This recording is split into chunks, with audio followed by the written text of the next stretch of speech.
अभी अभी की सबसे बड़ी खबर अपडेट सामने आ रही है। ममता बनर्जी को लगा बड़ा झटका, बीजेपी ने बनाया ममता बनर्जी के खिलाफ ये खास प्लान। साल 2024 के लोकसभा चुनाव के लिए बीजेपी ने कमर कसनी शुरू कर दी है। केंद्रीय गृह मंत्री अमित शाह और पार्टी अध्यक्ष जेपी नड्डा के हाल ही के पश्चिम बंगाल के दौरे के बाद से पार्टी ने तृणमूल सरकार को घेरने के लिए नई रणनीति बनाई है। बीजेपी ने राज्य की सभी 42 सीटों पर अलग अलग प्रभारी नियुक्त कर दिए हैं। पश्चिम बंगाल प्रदेश बीजेपी अध्यक्ष सुकांत मजूमदार ने शनिवार को यह घोषणा की। इसे लोकसभा चुनाव के लिहाज से बेहद अहम माना जा रहा है। न्यूज एजेंसी ANI की रिपोर्ट के मुताबिक पार्टी की तरफ से जारी सूचना के मुताबिक नित्यानंद मुंशी को जलपाईगुड़ी का प्रभारी बनाया गया है। आनंदमय बर्मन संयुक्त प्रभारी नियुक्त किए गए हैं। इसी तरह से अमिताभ मोइत्रा को कूच बिहार का प्रभारी नियुक्त किया गया है। सुशील बर्मन अलीपुरद्वार के प्रभारी बनाए गए और सुशांत रावा को उनके साथ संयुक्त प्रभारी नियुक्त किया गया है। दार्जिलिंग के लिए विशाल लामा को प्रभारी और सुकर मुंडा व गोविंद राय को संयुक्त प्रभारी बनाया गया है।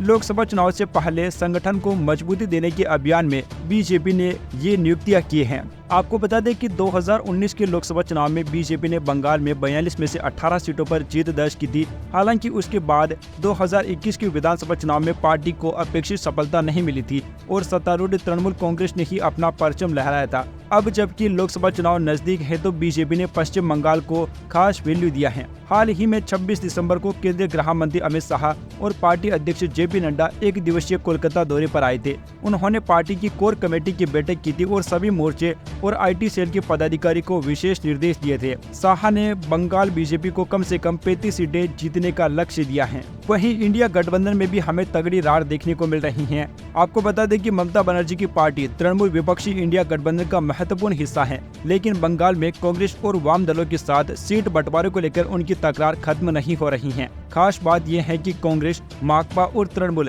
तीनों बंगाल में एक दूसरे पर लगातार हमलावर हैं, जिसकी वजह से बंगाल में इंडिया गठबंधन की स्थिति स्पष्ट नहीं हो पा रही है।